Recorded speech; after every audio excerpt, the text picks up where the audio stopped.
हमारी ज़्यादातर समस्या बाहर की दुनिया से नहीं है।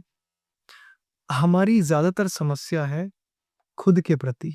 खुद के प्रति मतलब हम अपने आप को कितना समझते हैं।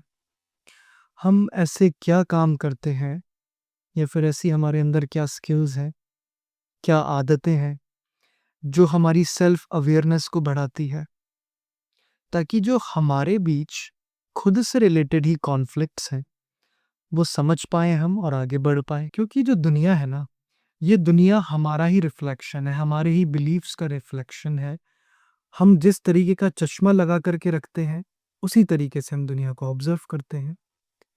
तो अब ऐसी क्या 5 आदतें हो सकती हैं, जो हमारी सेल्फ अवेयरनेस को बढ़ा दें और हम जो पूरे दिन बेहोशी में जीते हैं, उसको हमें काफ़ी हद तक होश में लाने का प्रयास करें। देखिए, जिसमें सबसे पहली आदत है अवेयरनेस की। अवेयरनेस का मतलब अगर हम डेली एक्टिविटीज़ में कुछ ऐसी चीज़ें इन्वॉल्व करें जिससे कि हमारी सेल्फ अवेयरनेस बढ़े। वो क्या हो सकती है? वो हो सकती है जर्नल राइटिंग। वो क्या हो सकती है? वो हो सकती है मीनिंगफुल बातें, किसी ट्रस्टवर्दी इंसान से कुछ ऐसी मीनिंगफुल बातें जैसे पर्पस से रिलेटेड बातें, लाइफ से रिलेटेड बातें, एग्जिस्टेंस से रिलेटेड बातें। तीसरा माइंडफुलनेस की प्रैक्टिस। माइंडफुलनेस की प्रैक्टिस जैसे ब्रीदिंग माइंडफुलनेस, जैसे स्टडीइंग माइंडफुलनेस। माइंडफुलनेस एक कंसेप्ट है जिसको आप किसी भी एक्टिविटी में इन्वॉल्व करके उसकी प्रैक्टिस कर सकते हो। इसके बारे में हमने अपनी पुरानी वीडियोस में भी बात की हुई है। ब्रीदिंग माइंडफुलनेस मतलब जैसे मान लीजिए आप 10 मिनट का टाइमर लगाते हैं, पीठ सीधी करके बैठते हैं और अपनी सांसों को 10 मिनट तक ऑब्जर्व करते हैं। जब भी आपका मन किसी और थॉट पर जाता है और जैसे ही आपको रियलाइज होता है कि मैं ब्रीदिंग माइंडफुलनेस कर रहा था, वही मोमेंट है एक्चुअली रियलाइजेशन का। तुरंत खींच करके अपनी सांसों पर ऑब्जर्वेशन, अपनी सांसों पर मन को, फोकस को वापस ले आते हैं। इससे क्या होता है, जो आपके विचार हैं, जो कहीं न कहीं सबकॉन्शियस लेवल से भी, रूट से भी आ रहे हैं, उनके बीच और आपके बीच एक गैप आना शुरू हो जाता है और आप उन्हें एक साक्षी भाव की तरह, ऑब्जर्वेंट की तरह ऑब्जर्व कर पाते हैं। एक दूसरी एंटिटी की तरह जान पाते हैं। यहाँ से अवेयरनेस बढ़नी शुरू होती है। दूसरा है क्लैरिटी। क्लैरिटी का मतलब है अपने आप से ऑनेस्ट रहना शुरू कर दो। अपने आप को बेवकूफ बनाना बंद करिए। अपने आप को, अपने बिहेवियर्स को रेशनलाइज करना बंद करिए। रेशनलाइज करने का मतलब है अपने आप को सिद्ध करने की जरूरत नहीं है। आप जैसे हो बिल्कुल ब्रूटल ऑनेस्टी के साथ अपने आप को बताओ। अपने आप को उसी तरीके से देखो, ऑब्जर्व करो और वहां से उठने का प्रयास करो।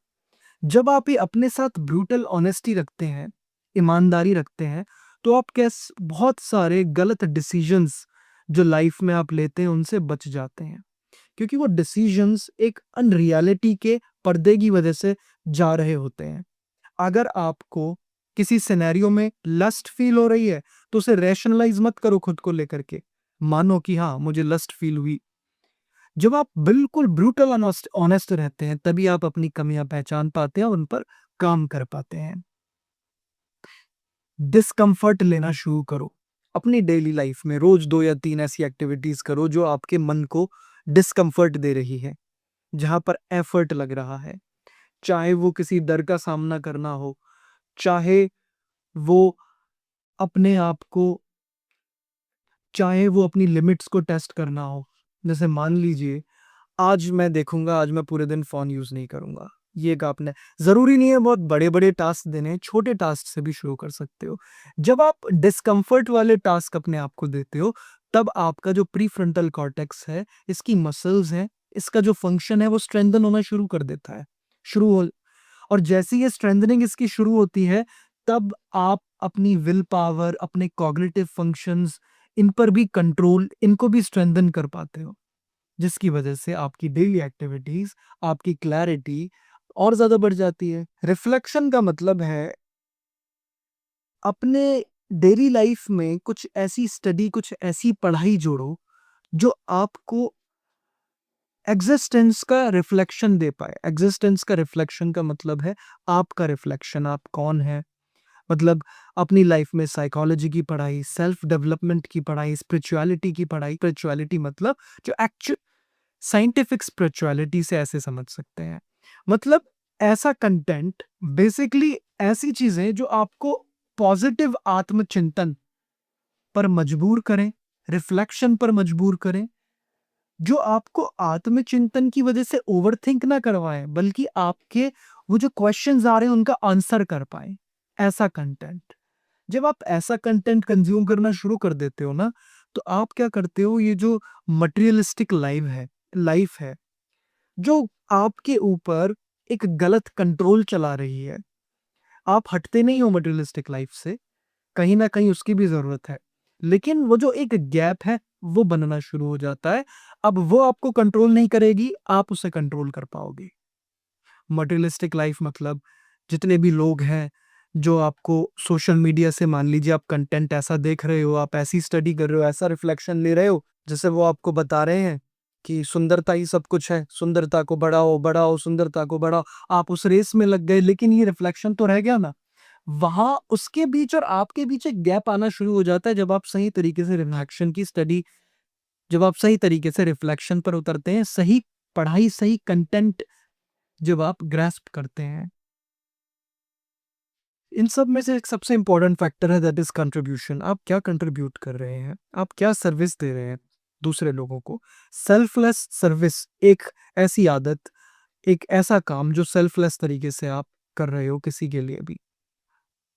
आप, हो सकता है किसी को एक गिलास बाहर किसी को पानी पिला दो, किसी गरीब की मदद कर दो, कुछ भी करो जो सेल्फलेस है, जिसमें आपकी सेल्फिशनेस नहीं है।